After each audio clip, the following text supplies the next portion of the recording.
Welcome to Yoga with Sara. This is a Yin and meditation class taught in a trauma-conscious style. The emphasis is on sensation and introspection, not perfect poses. This class was taught and recorded live and has been edited for clarity, privacy, and length. It is part of a 10 series of yoga classes. Enjoy! Welcome, everybody. Nice to see you all again. We're going to start seated. You should have, or you can have, a spinal strip, long or short, it doesn't matter. And if you don't have one, you can fold a towel or a blanket. So it's about 3 to 4 inches wide, and as long as from your head to your tail. And that can be your spinal strip, and that'll be fine. Later, we'll want 2 blocks to do some lunges. And we're going to want a belt or TheraBand for when we lay on our spinal strip, and also for when we do the hand to big toe, which we're going to have, a belt. So Supta Pada, laying down. Okay, so that's what we need. And then later you might want something extra for Shavasana or something like that. I wanted to show you guys a couple things before I back away from the camera. Because we're focusing on some meditation practices, I printed out a couple of these little kind of poster mudras, which are easy to find online. And this is sort of general 36 mudras. And then another one I found, which is the chakras and mudras. And so I just printed these on 8.5 by 11 paper. And I want to introduce a couple, and I talked about them a little bit last week, but I didn't really go into it. In meditation, you can get any kind of comfortable seat you need here to be able to stay in a seat. We won't stay here too long, but we'll just check in. So I just boosted up my behind and got myself a little more comfortable where my knees are a bit below my hips. You can sit like this or on your shins. And if you need to lay down because it's the end of a long day, go ahead. So a mudra is a hand position. Often in meditation, you see people holding their index finger and thumb together and maybe resting their hand on their legs, or maybe palms up in the same position. And so it's very similar, but the intent is different. So a mudra is a seal or a mark or a gesture. A seal meaning that because we're touching 2 fingers together, we're actually creating an energetic circuit and we're keeping energy within ourselves. And so that's part of the reason for why you would want to have your fingers touching if you're going to sit in this meditative posture.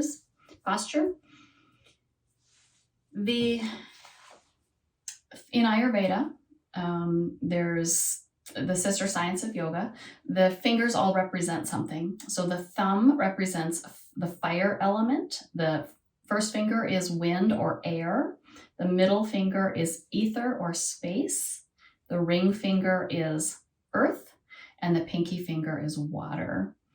So when you're doing a mudra where all of your fingers and thumbs touch, you're really engaging all of the elements right here in your body and in your practice. One of the most common mudras, the thumb and index finger, and you could do one hand or both hands, touching and palms up, is spelled a couple different ways, and I've heard it pronounced differently: Jhana or Gyana or Ghana mudra. And so it's joining fire and air. And when the hand is upright, this is more of an intention of receiving. So the thumb and the finger together represents universal consciousness. And putting them together, universal consciousness and individual consciousness. So putting them together represents that we are integrating the universal and the individual. And by placing our hands upward, this is an indication of receptivity, the self and the universe. The same exact hand position, but palms down, has a different intention of grounding, indicating a going inward. It's more of an introspective gesture. So encouraging attention and focus to move inward. So I'll invite you to try these different directions of hand placement today. We'll do like we did last week, where we paused to take short meditative breaks throughout our practice. And I'll invite you to see, well, what is it like? What do I feel like when I place my hand palm up? Or what do I feel like when I place my hand palm down? I read an article today about the way we have been outsourcing our inner awareness. And by that I mean, did I walk enough today? I don't know. Let me check my steps on my Apple phone or my Apple Watch or whatever. Do I feel good? I don't know. Let me check my health app, right? So we are getting an external source for what should be internal noticing. And so what I'm hoping to encourage us to do in these classes with Yin and meditation is to do this practice of going inward and noticing, accessing our own inner knowing, our own inner voice. And maybe it's by receiving with palms up, and maybe it's by grounding and going inward with palms down. And so I'll invite you to experiment with that today. Let the legs find a comfortable position. Let the spine find length. Let the back of the neck find a bit of ease. And then let the eyes either close or just gaze softly to a close distance in front of you. Nothing that is flickering or moving, unless it's your practice to gaze at a flame, for example. From here, let us begin to tune our inner noticing. Let's let go of outsourcing our inner awareness and bring it back to ourselves. Checking in. How does the body feel? Do you have a creaky knee or a cranky hip? That's okay. Take a mental snapshot of the body, the breath,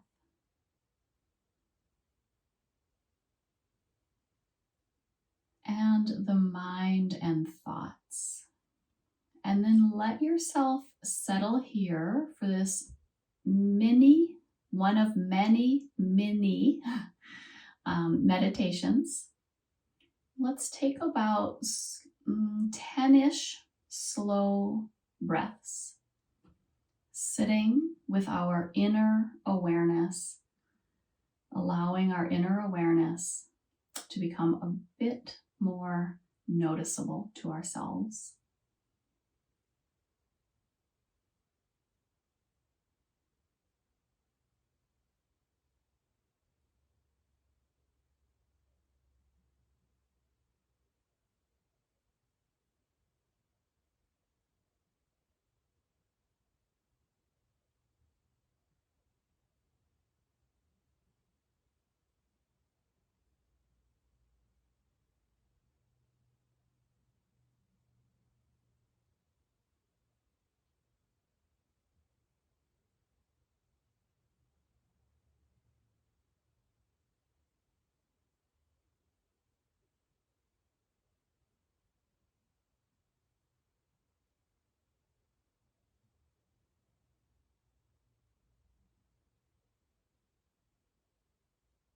Taking just a few more breaths.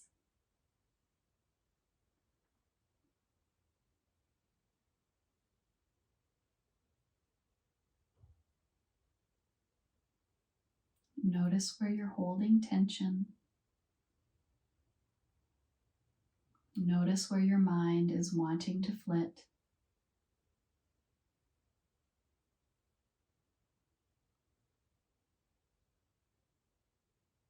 And the next time you exhale, squeeze the breath out of your body then allow the deepest inhale.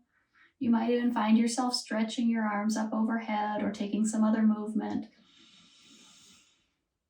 And sighing the breath out. You might rotate wrists, or some of you might have clasped hands behind your head. You might find yourself tipping a little bit side to side, almost like it's morning stretch time. You may even find yourself taking a tiny little twist in one direction, and an inhale and tiny twist in the other direction. These are just suggestions.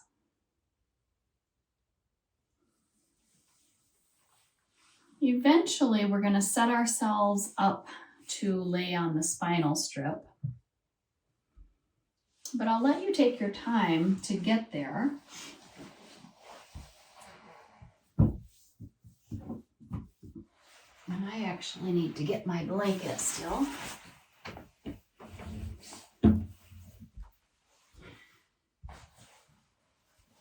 So I am going to use the short spinal strip, which is why I have this blanket right here. I think that I might have made it too thick. But what you want for your blanket is basically something that you can pull underneath your sacrum once you lay down. It can be as thick as your spinal strip or a little thinner. Actually, this is quite squishy, so I think I'm going to double it like I first had it. Have your TheraBand or belt somewhere where you can grab it. And if you're using the long spinal strip, which I have on the wall, but I haven't used it, then you would sit on it and then lay down on the rest of it. And if you have the short spinal strip, you would lay it down behind you, sit in front of it, and then lay your back at about the below, right where the ribs come together, right behind that spot. So if you're new to this, then, and you don't have a spinal strip, then you would just take a blanket and fold it up to, maybe a towel would be better because it wouldn't be quite so thick, but fold it into something that you can sit on or lay on. And what we're doing is we're just trying to get our bodies off the ground so we have more space to move our shoulders and let gravity draw our shoulders back to the earth. Well, I can tell I haven't been using this enough because I'm already really noticing it and I've barely been here. So if you're on the short strip in particular and you lay down and then you're like, oh, that feels like I'm falling off a cliff, you definitely get the blanket underneath your behind.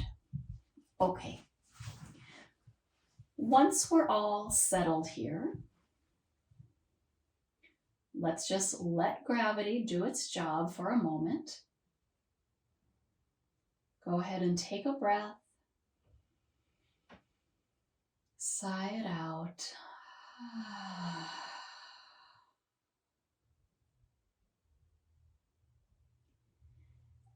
Now, I told you, let's not outsource our noticing, but sometimes it helps to bring your fingertips to feel. Like I feel like my right shoulder is higher in space than my left shoulder, but I couldn't really tell, so I brought my hands up to feel.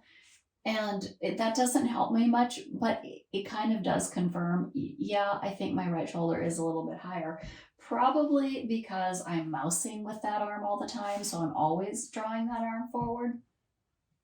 For you, it could be a different situation. But notice where you might have some unequalness or extra tension on one side versus the other. And then leaving our hands on the ground, I invite you to roll the shoulders or float the shoulders toward the sky, thereby contracting these pectoral muscles. And then even squeeze the shoulders in toward each other, in toward the heart a little bit. And then so slowly begin to release the shoulders back toward the mat, back toward the earth. Notice the sensations that arise. Mine are like, right? Like it's squeaky in there practically. It's just not, and then very shaky and coggy. It's not going smoothly to release. If you just lift lower, you will miss out on this extra inner noticing. So take it a time or two if you're moving a little faster, but even just one more repetition, the absolute slowest you can go, will bring more awareness and more releasing results than, shifting your shoulders 10 times quickly.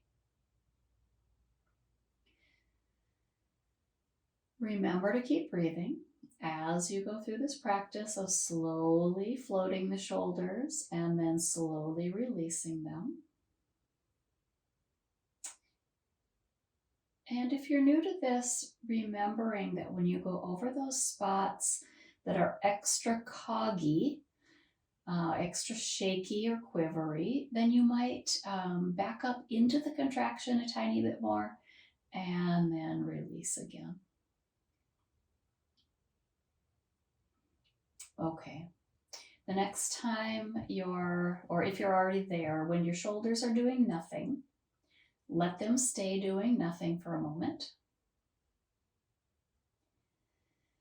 And then depending on which spinal strip you're using, or if you're using a folded blanket, you might be able to squeeze your shoulder blades toward each other and even grip lightly onto the spinal strip, or you might feel where the blanket is on your back.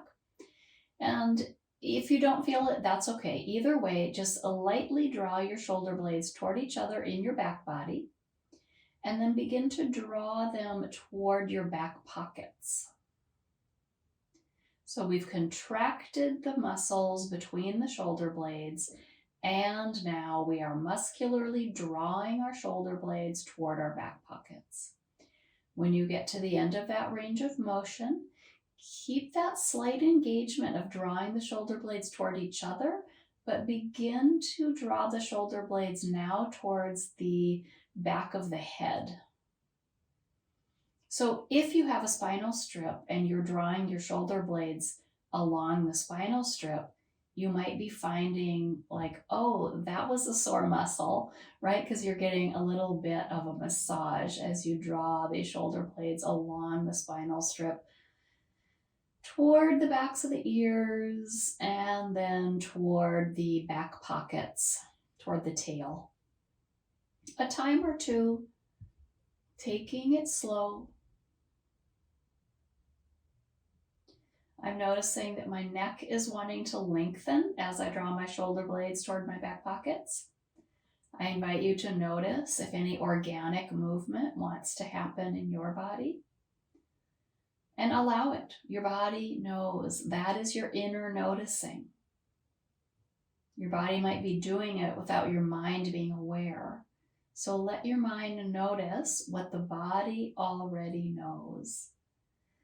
I'm noticing as I draw my shoulders towards my ears, the back of my head wants to shrug into my shoulders, almost like I'm mimicking being really cold. So it contracts kind of that whole shoulder and back of neck line. And then let the shoulders settle to their neutral alignment. When you feel ready, and soften there.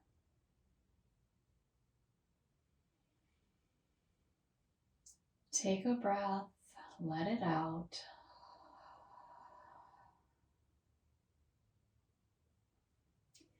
And let's take up our belt or TheraBand for one more movement of the shoulders. I'm going to fold my TheraBand in half.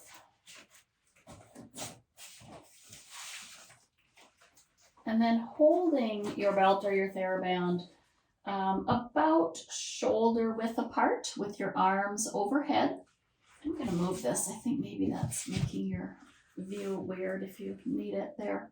Now it's just my arms up instead of the spinal strip too. Okay. Holding your TheraBand or belt overhead, right over your shoulders. First, reach for the sky. You already did this motion by floating your shoulders toward the sky with your hands on the ground. Now reaching with the arms. And then letting gravity do the work for you. Sink the shoulders toward the earth.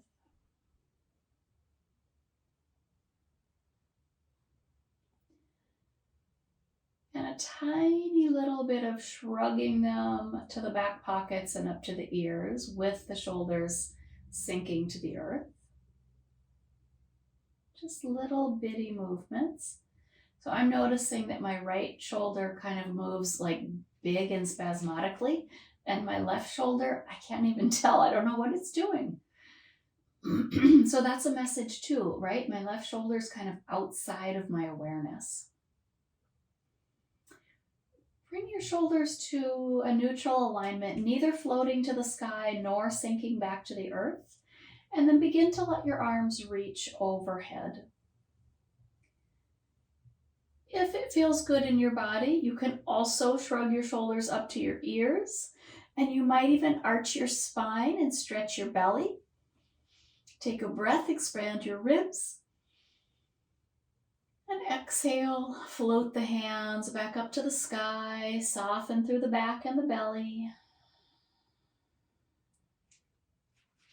Lightly grip onto your belt and draw the hands apart. So now you are creating strength in the back body, in the backs of the shoulders in particular, and then soften that. So I've doubled my belt. So I'm not going to be moving it much, but I'm creating a contraction. Lightly grip your belt or TheraBand and try to draw your hands apart so you are contracting the muscles around the shoulders, around the shoulder blades. And then soften. Go ahead and let the arms come a bit wider. Now they're wider than shoulder width. Take that one more time. Draw the arms apart.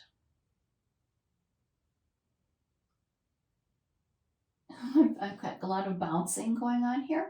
And then soften. And then go ahead and reach overhead again. Reaching beyond your head. If it feels good, let the back arch. You might even lengthen the legs and take a full body stretch here. Take in a full breath. You might find yourself rolling out the ankles. I'm finding myself kind of holding my belt between my thumbs and the sides of my hands and then pulling my hands apart a little bit, feeling like I'm getting a lot of lengthening through the armpits and through the pectoral muscles. And then on your exhale, just gently bend your elbows so it's a bit easier to bring your arms back in. And let's go ahead and set our belt aside. Bend the knees.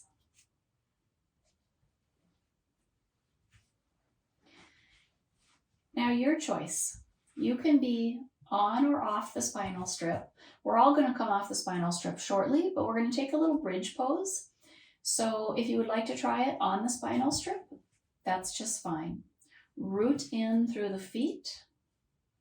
Lengthen the tail first toward the backs of the heels, and then slowly lift up the pelvis, eventually aiming the tail toward the backs of the knees.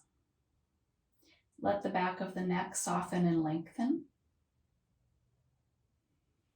Notice if you want to do anything with the shoulders. Would it feel good to squeeze them together like we've been doing?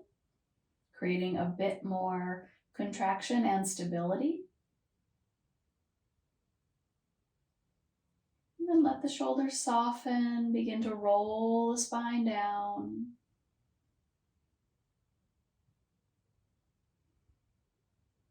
Release the behind. If you're on the short spinal strip and the blanket, just roll a little bit to one side and go ahead and pull that out from under.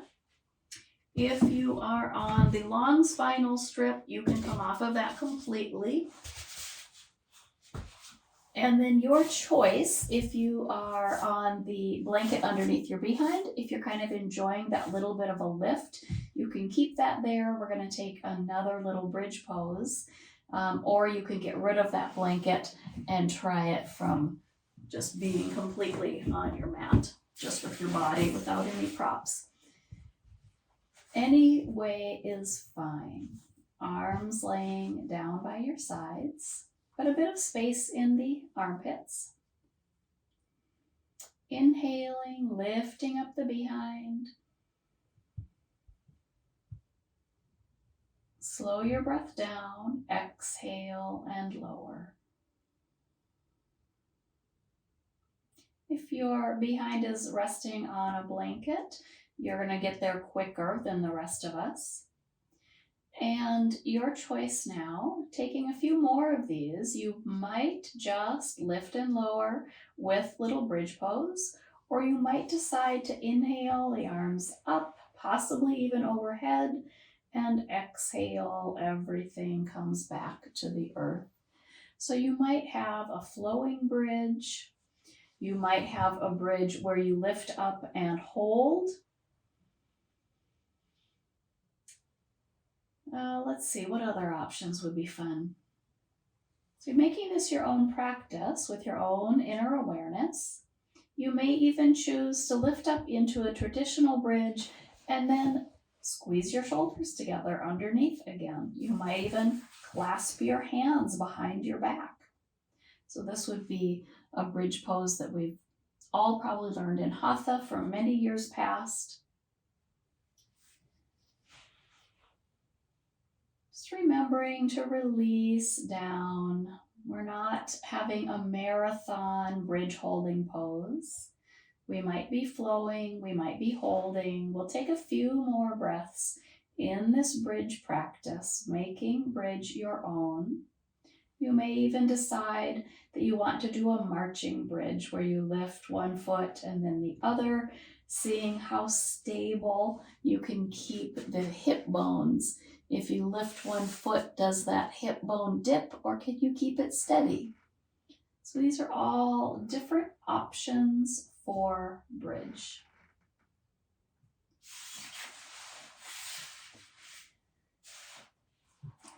We just did all that contracting in our back line, which is great because then that means we've got lots of work that's already happened here, which means our muscles will probably release a little bit easier when we move into our next portion. Let me scoot down a little bit more. We're going to take up our belt or our TheraBand again. And let's loop this around one foot. So it doesn't matter, whatever leg, I don't care. I happen to be doing my right, but it doesn't matter. Just bring that foot in, put it into the belt. I like the TheraBand because then I can move the leg around really easy and it's bouncy and kind of fun. But the belt is good too.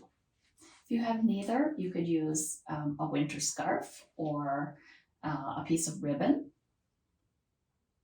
You're already noticing, most likely, the hamstring, right? So that's what we're focusing on. Let the knee of the leg that you've raised bend a bit more deeply so that you can draw your leg a tiny bit closer to you. You can wrap your hands around the belt if you want to, or you can keep your elbows on the ground.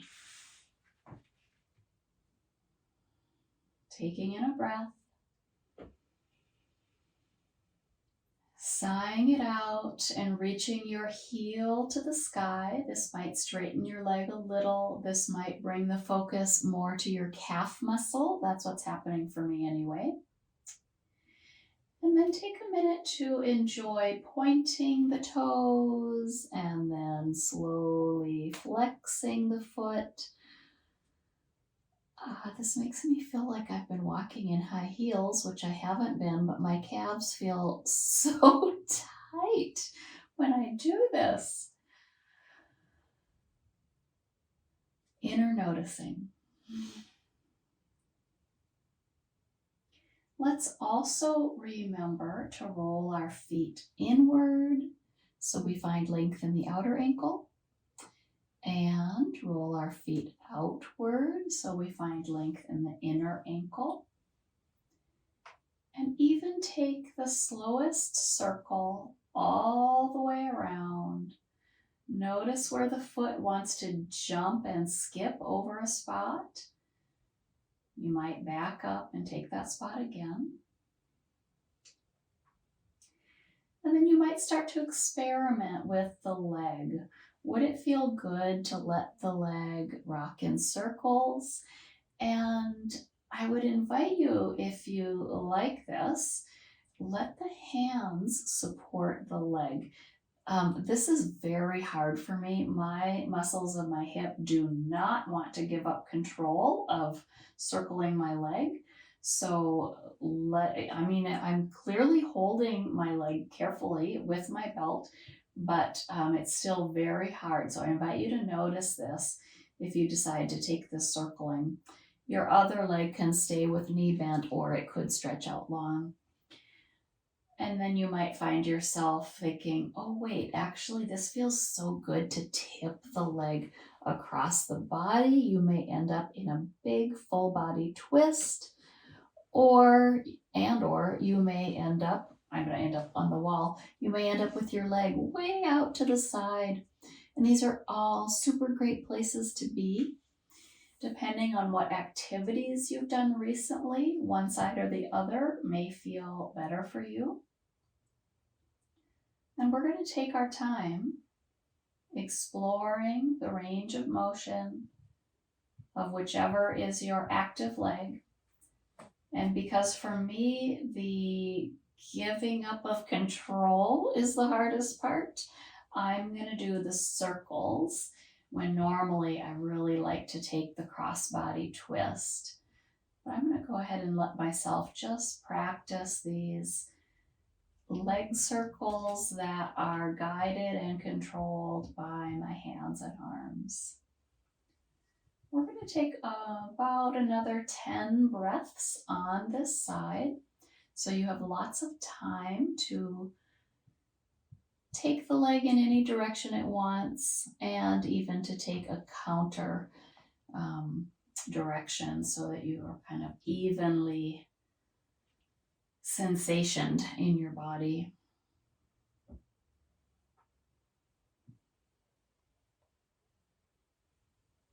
My circles are getting bigger and bigger, and that feels kind of fun and good and scary. I'm also afraid that my TheraBand will snap in half because it's got a little rip in it. So this is quite an adventure over here tonight. You may notice that you want to pause in a particular spot, and you might even decide to just hold your leg there with your hands. The knee could become more bent or more straight.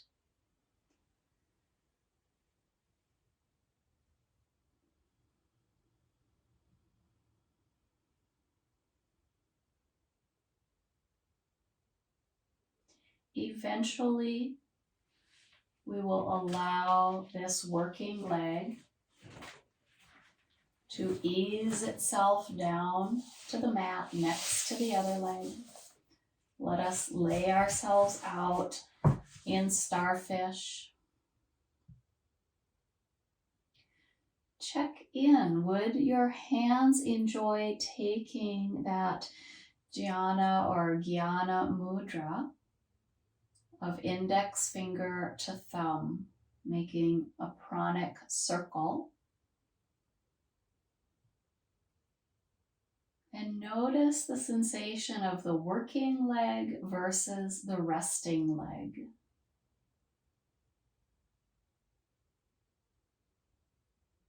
We've just made it very easy for our inner awareness to be noticed. My working leg is so warm and alive, and my resting leg is so cold and it feels smaller. A couple more breaths, resting and noticing.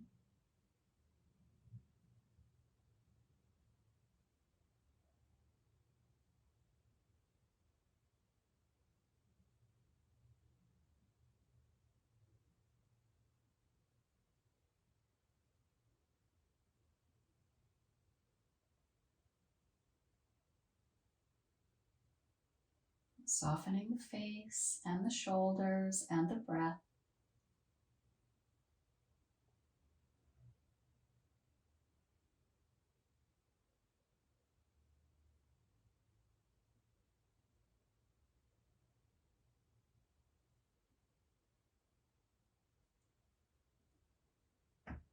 Now, if you are still deep in your inner noticing, lovely. Go ahead and stay for a few more breaths. But if you would like to go ahead and move on to your second leg, then I'll invite you to just roll the legs back to neutral. Bend one knee and then the other. You might lift the tail and lengthen the spine. Lay it back down. And when you feel ready, you can go ahead and loop your belt or your TheraBand around your second foot and send that leg up to the sky. So already I'm noticing this leg just is not as flexible. I'm not going to have this leg as close to my body as the other leg, certainly not to start. Let this second leg knee bend a bit more. This will help draw your leg a bit closer to you, and it will help bring the focus into the hamstring. So go ahead and bend the knee, draw the leg in. Take a breath. On the exhale, reach the heel for the sky.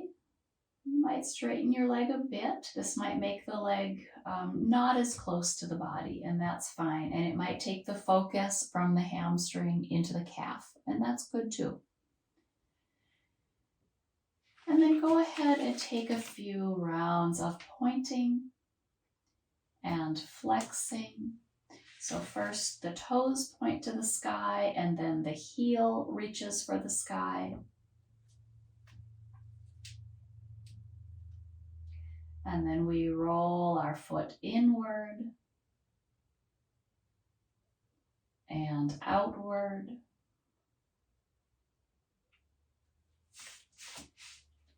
And we roll our foot all the way around, nice and slow.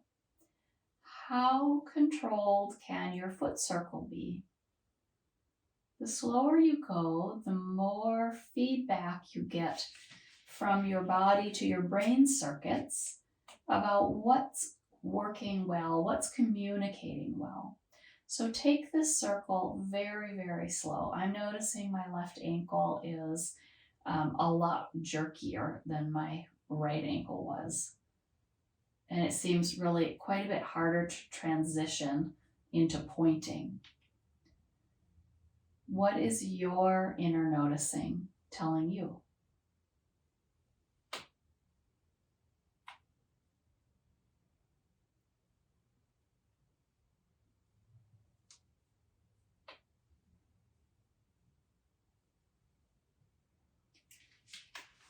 When you'd like to move on to bigger movements, you might start that same little leg circling.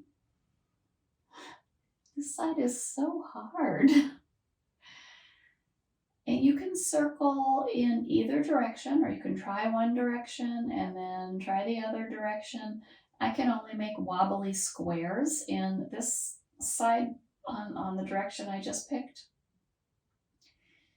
For you, maybe this is right, or maybe you'd rather just go ahead and let the leg open up wide to the side, Or you want to straighten your non-working leg and let the working leg tip across your body, taking you into a twist.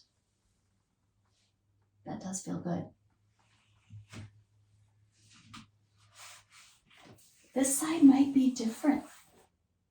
This side, I'm like, oh yay, now I'm in a twist and I'm really getting this kind of opening through my hip and also still a bit through the hamstring. Usually we do everything very symmetrically, but with inner noticing, you can decide, do you want to do something symmetrically? Or are you going to pick a different motion on this side or a different stillness pattern? Will you use both hands on your belt or just one?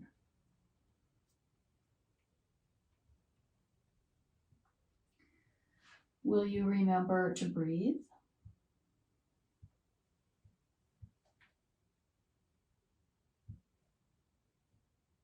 Have you gone too far?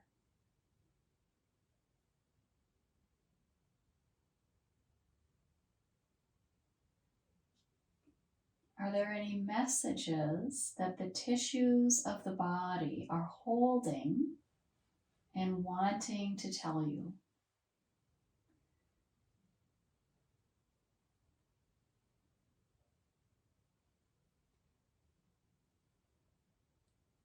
The hips and legs are big muscles, and they can also hold a lot of emotion.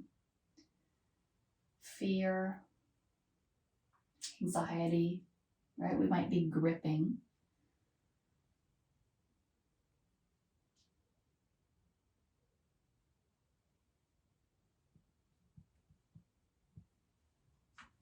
That might translate to excitement. Doesn't have to be a negative, right? Excitement and anxiety can often feel very similar. We're going to take another 5 to 10 breaths working this leg. Your choice for staying still or finding very slow, mindful movement.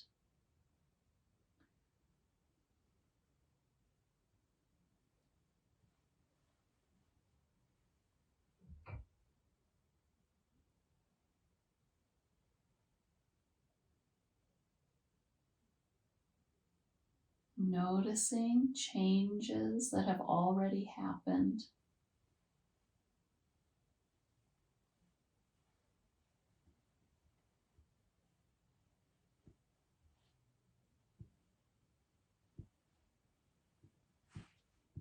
Noticing the space you've created in your body, the connections that you've reforged from your body to your brain.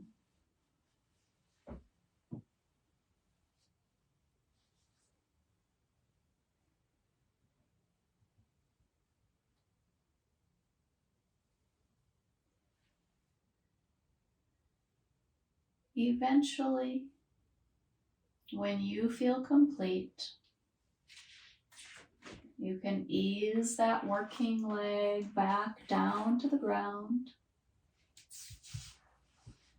Send it out long. Send your body out like a starfish.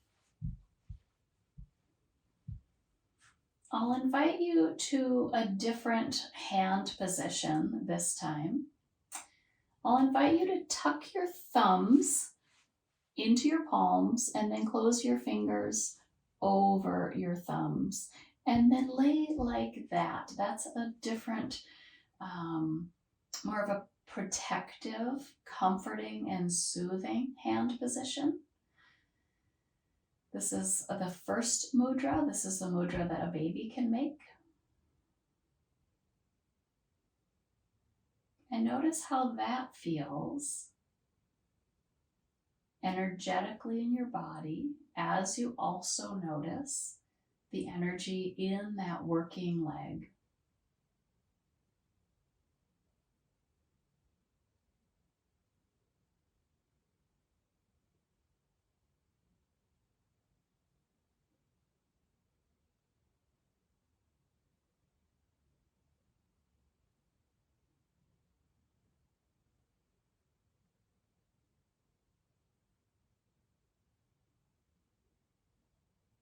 Taking a few more breaths here, getting quieter and quieter, deeper and deeper into your own noticing. Any messages arising from the body, the breath, or the mind, allowing them to float through and letting yourself simply be here.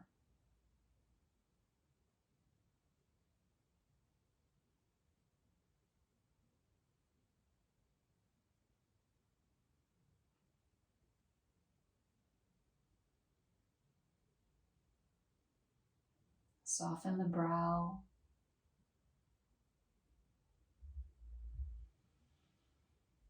the shoulders, the neck, the belly, the arms and legs, the hands and feet, letting go of any hand position.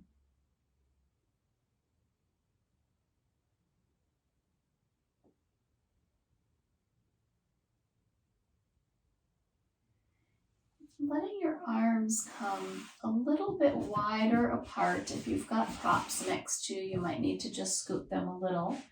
So, well, mine were sort of close to me, but giving yourself enough space that you can roll your arms and legs inward like a flower bud that's closing up. The knees even try to squeeze together, the shoulders squeeze in, the head tips back.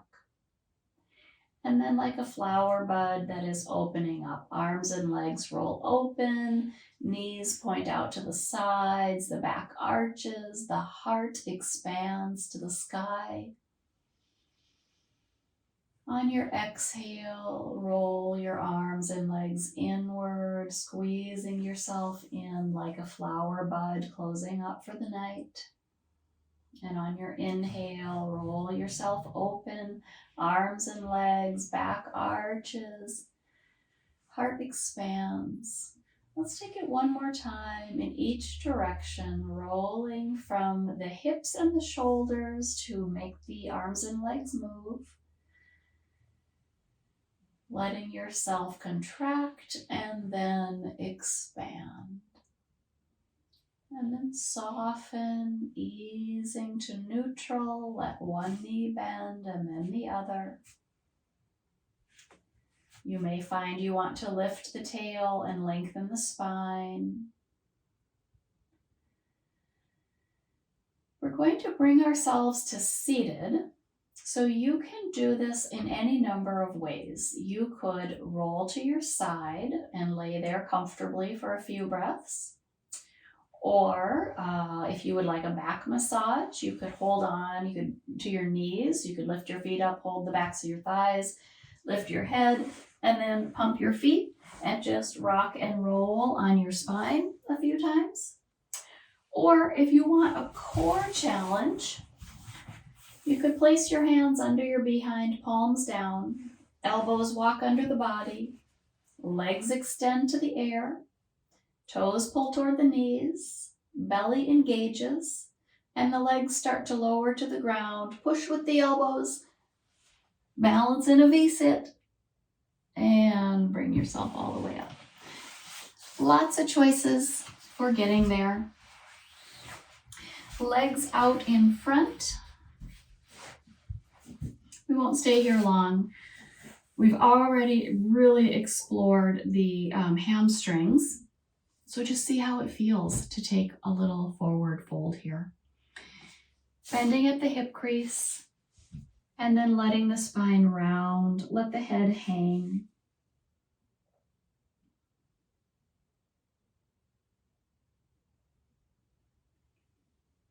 You might shake the head out slowly a little bit side to side.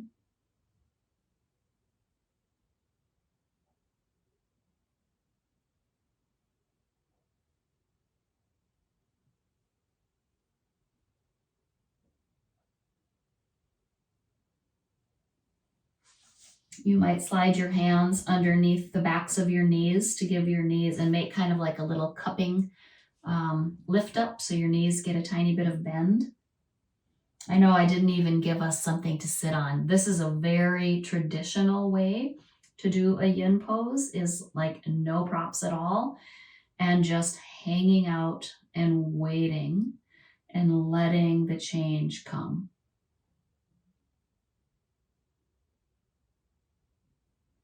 And I'm noticing that it is.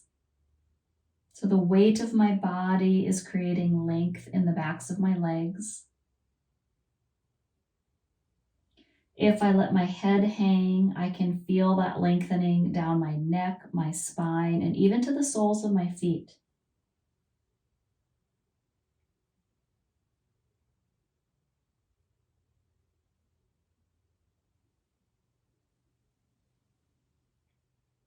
Take a deep inhale to expand your back ribs. And then on the exhale, unwind, bringing yourself back toward a seated position.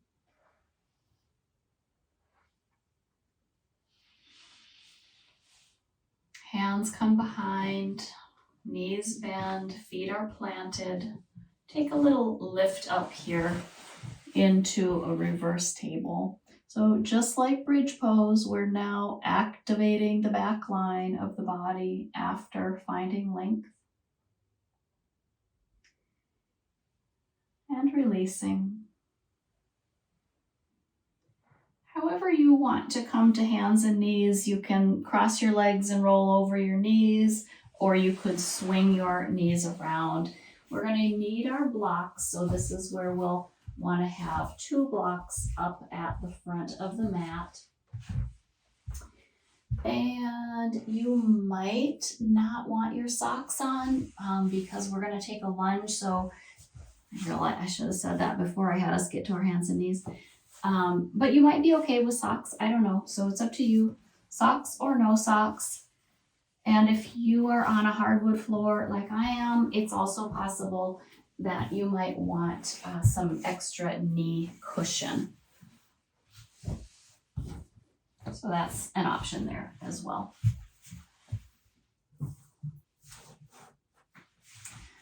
All right, blocks up front, on hands and knees. Inhaling, looking forward, lifting the tail, grip with the hands, pull the tail back, feeling an activation both through the belly and the back, and then round out the spine. Waggle the tail and the head.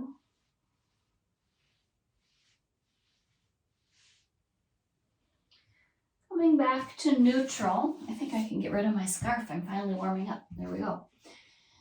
Turn your right toes over and send your right heel long behind you, getting a little bit of extra length in this right calf.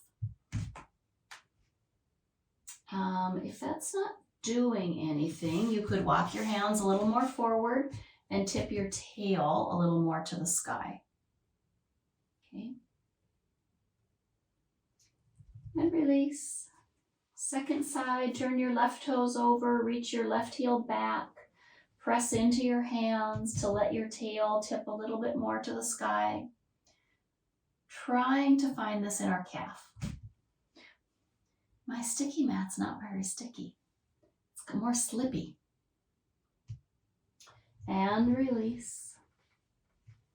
Your choice now. You could come to down dog and then step your right foot forward, or you could give yourself a little boost with your bricks and step your right foot forward. So it doesn't matter to me how you get there. If you decide you want a down dog before coming to your lunge, you can take that and then step it up, or you can just step it up, okay? I'll do this facing you so you can see a little better. All right, I've got my right foot forward. I'm dropping into a lunge, but I'm gonna tell my hip flexor that it's okay. I don't have to be here. I can back up a little bit.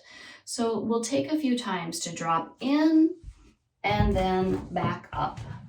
All right, drop forward and ease out. Drop forward and ease out. I'm going to show a couple of other options. So I'm going to go back to my side view. You can drop your back knee if you want to. And I would like to challenge the belief that it's terrible for your knee to go beyond your toes. I had Miriam say this in a training, and I was like, oh, that can't be true. She's like, what happens every time you go up a set of stairs? Your knee is always in front of your toes. And I was like, oh my God, she's right. So what I notice though, when I do that, and I'm supporting my weight, so I've got my hand on my blocks, is that I can kind of get into different spaces in my body. I'm not putting all my weight on my front knee, but you can experiment with going a bit beyond.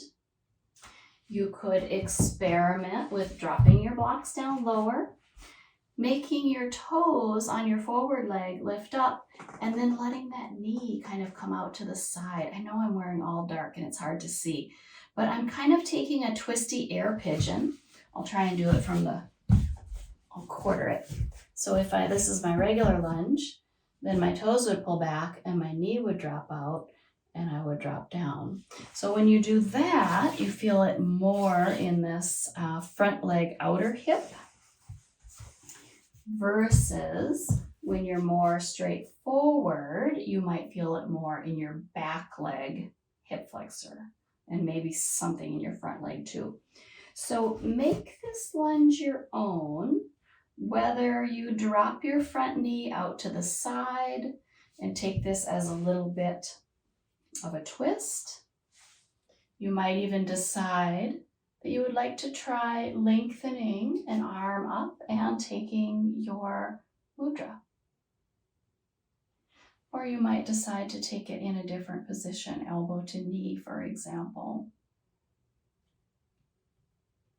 How mindful can we get, even while we challenge ourselves to move in ways that might feel a bit odd, different, wrong as in not wrong for your body, but wrong for what you've been taught. Let your inner knowing guide your shape. Okay. When you feel complete, ease your way back to supporting yourself with your blocks a bit. We'll bring our blocks to our inner leg, inner of our front leg, and just sweep our front leg out to the side and plant it. Let me try and get a little more in the picture here, okay?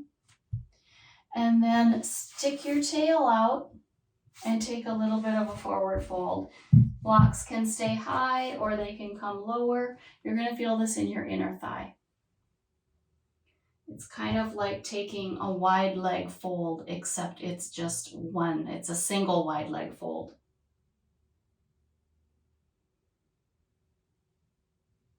With your right leg out to the side, keep your left knee planted, your left hand planted, and reach your right arm up to the sky. If you would like a twisting challenge, you'll also notice that reduces any kind of sensation in your inner right thigh. Perhaps you add your mudra here. Perhaps you remember to breathe.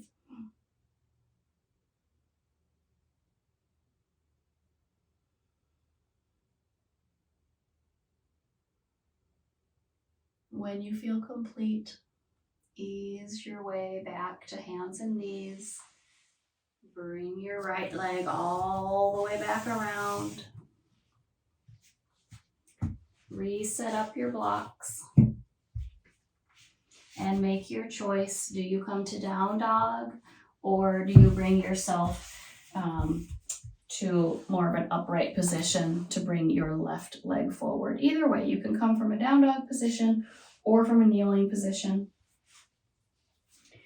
But we'll start to reach forward into our long, low lunge. And you can, our other side, we did it from a knee up first, right? So we settled in and then we backed out.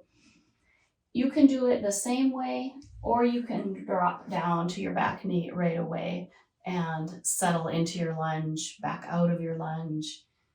Just letting your body know there's an escape route.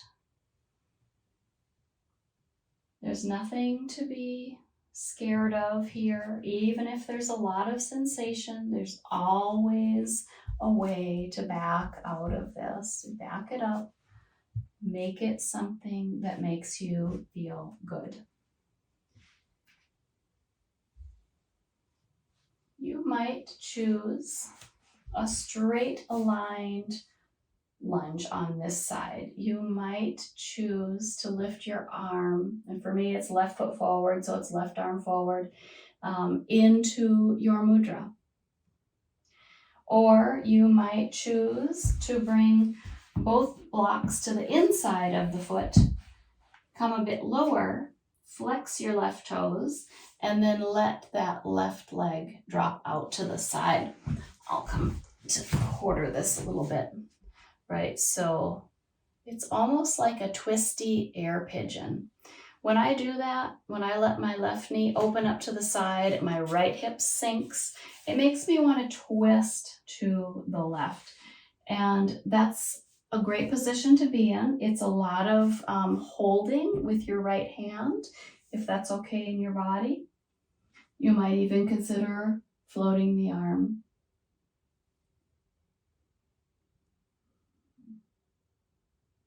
So finding the shape in your body today for you, and it might not be something that I've even said, like I just backed up and now I think, well, this is my shape. This is like not a yoga pose, but who cares? It's something that is creating sensation in the back of my leg, my inner thigh, and I feel like this is where I need some work. So I'm going to pause here in this slightly back lunge, slightly forward lunge. Eventually, we will meet each other with our left leg swung out to the side. So at some point, you'll finish your forward lunge or your pigeon lunge or your other type of shape that can't even be named. And you can add in this inner thigh sensation, forward fold. Tip your tail a little bit back and up. That's a lot of sensation. And potentially, you could broaden your base a little bit, scooting your right hand out. My blanket's kind of in my way here. Making sure, though, that where you're going to put your hand is kind of under your shoulder. If you want to add that opening up and reaching for the sky, that reduces sensation in the inner thigh, but it makes us kind of have a bit of a balance. And if you want to practice your mudra here, you could. I'm noticing that I think I like this because it's a challenge on the muscles of my neck. And you guys all know I had a lot of car accidents when I was a teenager. So I have always struggled having strength in my neck. So I feel like this is good for that. When you feel complete, ease your way back down. Let's put both hands to our mat. Outside knee can bend. And sweep that knee back to join the other. And check in with yourself. What is the right thing for your body? We'll take a couple minutes of free movement. Maybe it's dropping back in a child's pose to rest.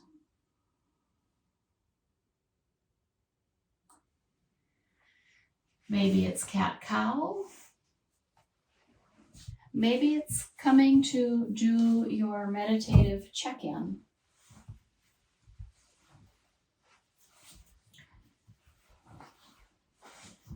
We took 2 mini-savasanas throughout our practice. So I'll invite you, as you're doing your free motion, to then also contemplate, do you want to take a final shavasana, or do you want to take your final rest as a seated meditation? And that'll be up to you. Continuing to check in with yourself for your inner awareness.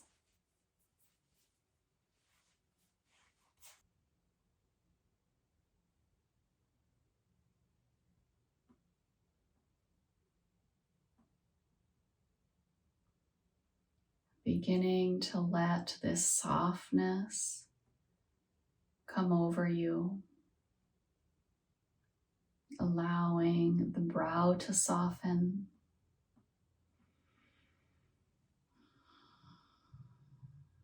you might run the tongue over the teeth,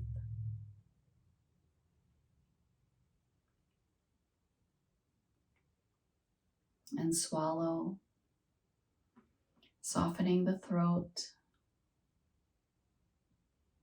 the shoulders and heart, the belly, softening through the pelvis and hips,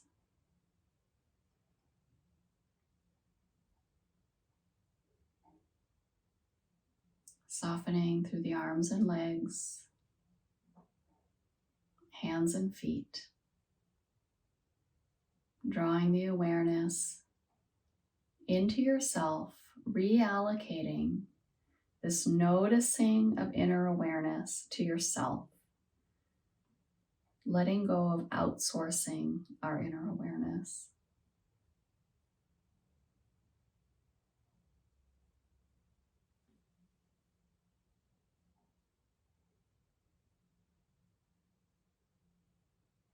Let the breath breathe the body.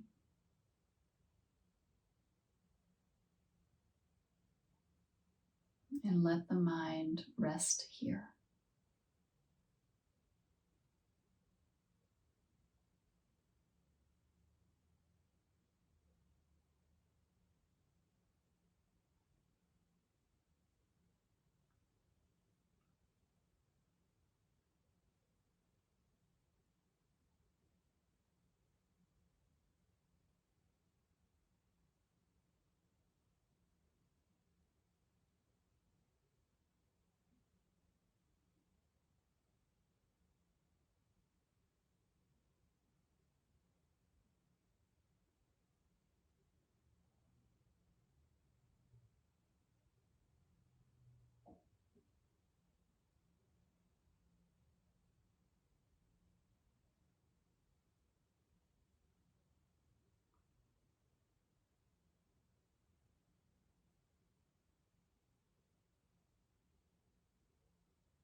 If your mind has wandered, bring it back to the breath.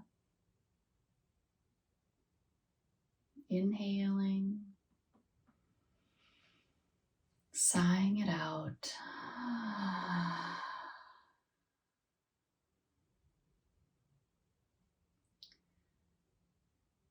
And of course, you're at home, so you can choose. Do you simply stay where you are, finding more ease, more rest, more inner awareness? Or do you decide that you would like to close out class together? Either way is perfect, and you can do this from laying down or sitting up. you're laying down and you want to come to seated, begin to find a bit of movement and eventually ease your way gently towards seated. If you are already seated, or if you're laying down and plan to stay, you might choose to bring your hands to your heart, palms to palms or palms on top of heart. Either way, if you're doing hand palm to palm with thumbs to heart, again, a mudra, Anjali Mudra. Thank yourself for giving yourself this time to practice yoga. Thank yourself for this dedication you have to the health of your mind, body, and spirit. May we all be filled with peace and ease and bring this out with us into the world. Namaste.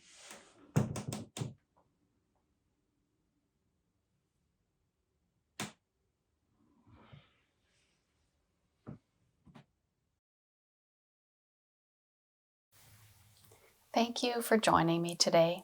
If you found this practice useful or enjoyable, please consider giving this video a thumbs up and subscribing to this channel. Thank you. I'll see you next time on Yoga with Sara.